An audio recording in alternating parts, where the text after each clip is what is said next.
Hey, what's up guys? Welcome back to my channel. My name is Mackenzie. This is Maximize. Yeah. So yes, I'm on the couch and yes, there's a plant next to me. I don't normally keep a plant on the couch, but you know, it just looked better. It's for the shot, so.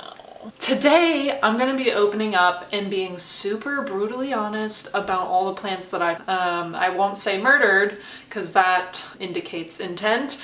There was no intent to kill these plants. It just happened accidentally, and I hope you guys can learn from my mistakes. I'm gonna talk about also what I would have done differently and what I felt like I should have done. So hopefully this will be a little more educational than just listing off all the death that has occurred. And I'm not gonna lie, it's kind of a long list. Kind of a lot of plants. There are a few, several. Anyway, so here are the plants that I have killed. Okay, so the first plant that I have killed so many times are succulents. I've done everything in the book on how to kill succulents. I've overwatered them, I've underwatered them, you know, and they were outside too. Succulents tend to be a lot harder to kill when they're outside because, you know, they're built for the outdoors. They toughen up when they're outside. But I've also killed them inside, and they get all like mushy and goopy when you overwater them, and it's just, you really have to just not water them. Give them direct sun. That is key to succulents. If you can't give them direct sun, then don't get them. The next one that I've killed a few times now are orchids.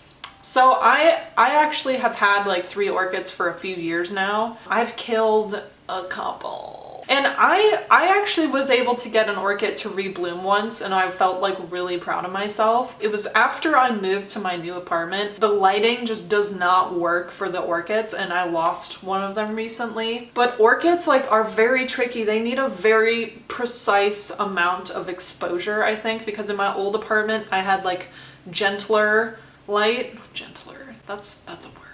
And I think that's key for them because my south-facing window, it's just like a little much for them. I don't know, they just have never thrived in my south-facing window or further back from it. And my grandma literally just texted me yesterday saying all her orchids are exploding and one of them has 25 flowers on it. And she doesn't even fertilize them, guys. She's like, all I do is like give them filtered water. And I'm like, that's it? So they just do so well for her. So I might be giving her my 2 orchids because they just aren't thriving as much as I really want them to. The next plant I got was a Calathea. And I don't get this because I have really done a great job with my prayer plant. But for some reason, this Calathea died immediately. I separated a little piece of it, but that plant died too. I got this plant from Home Depot, and I'm starting to like not really buy plants at Home Depot anymore because this keeps happening with the plants that I get from Home Depot and not from other nurseries. These plants just like die so quick and they're so much more fragile. They're not as healthy. So I mean, love Home Depot, and like if that's where you get your plants and you have success, then that's great.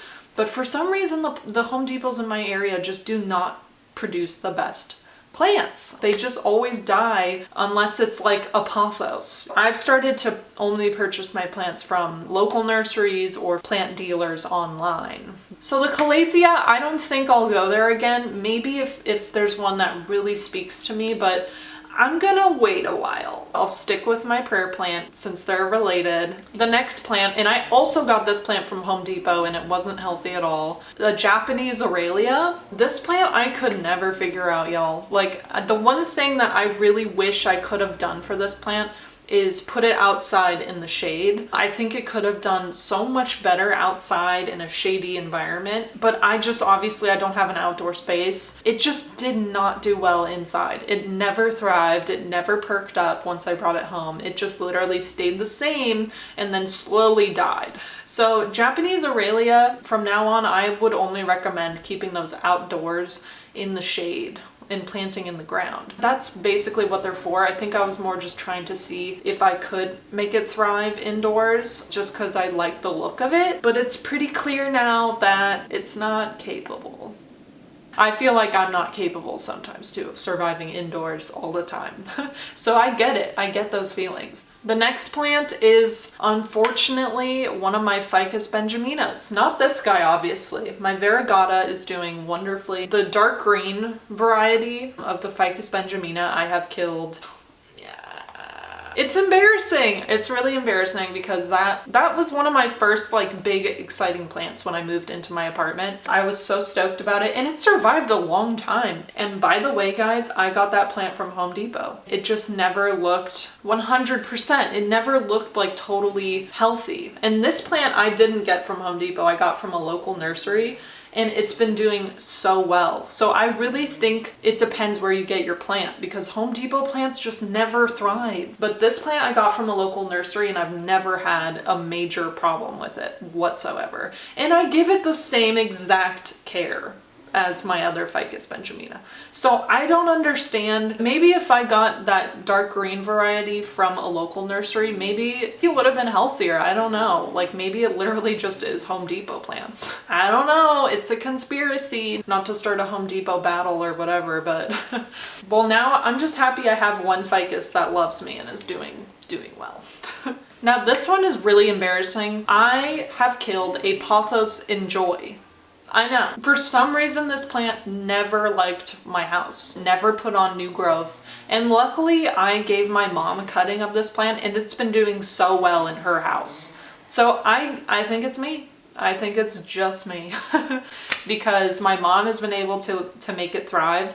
But for some reason, it never liked my house. It drove me crazy. I was like, why aren't you happy here? Because the golden pothos literally will not stop in my house. It's like going crazy. And even my marble queen pothos has been bouncing back really well. But for some reason, the Pothos Enjoy just up and died on me and it broke my heart. I don't even know what to say about it. I mean, maybe it needs more humidity or it needs more intense light because I kept it pretty far back because I thought maybe the light was too intense for it, but then that wasn't the case and I was just like, okay, I don't know what's happening anymore.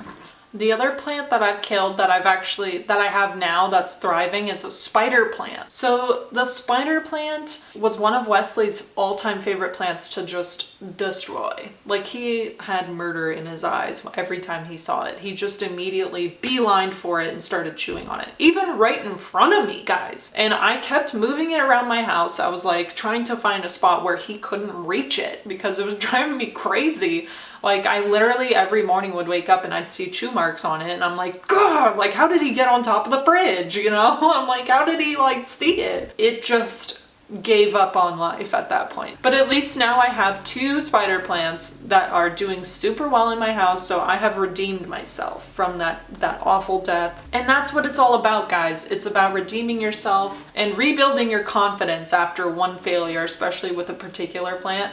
And a spider plant is usually so freaking easy to take care of, so that really was embarrassing for me to like lose a spider plant. The other plant that I had issues with was my avocado plant. I had two of them and they were growing so tall. They were both like 1.5 feet tall and they just started declining in health. I could tell they weren't thriving anymore. They were kind of stressed and Wesley would chew on them.